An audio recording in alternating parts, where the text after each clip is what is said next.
গুলো আমাকে ভালোবাসলো, একটা ট্রাই করেছে, না হলে চলে যাবে, ছেড়ে দেবো চলচ্চিত্র। যা পেয়ে শূন্য হাতে এসেছিলাম, যা পেয়েছি তা অনেক। কিন্তু সত্যি বলতে, আমি যখন প্রিয়তমা দিয়ে আমার সেকেন্ড ইনিংস যেটা বলে সবাই শুরু হয়েছে, আমি যখন প্রিয়তমা রিলিজ হয়েছে তখন দেখেছি যে এত মানুষের ভালোবাসা। এই প্রথম আমার কোনো চলচ্চিত্র দেশের গণ্ডি পেরিয়ে বিদেশের মাটিতে এত সাকসেসফুল হচ্ছে। দেশের প্রত্যেকটা মানুষ সিনেমা দেখতে আসছে, উচ্ছ্বসিত ভালোবাসার সাগরে ভাসাচ্ছে। আফটার প্রিয়তমা রাজকুমার এসেছে,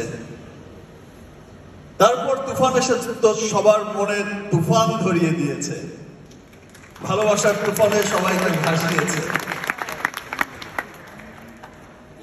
আফটার তুফান,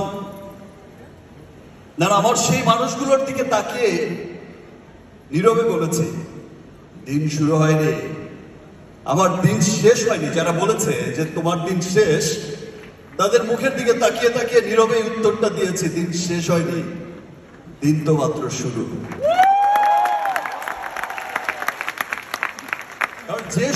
যে স্বপ্ন আমি সারা জীবন দেখে এসেছি যে আমি পুরো পৃথিবীময় আমাদের চলচ্চিত্র মুক্তি পাবে, হলিউড বলিউড বড় বড় সিনেমা ইন্ডাস্ট্রির পাশাপাশি আমাদের পোস্টার, আমাদের সিনেমা মানে বুক চেঁচিয়ে চলবে, আমি সেই স্বপ্নের পথে কিন্তু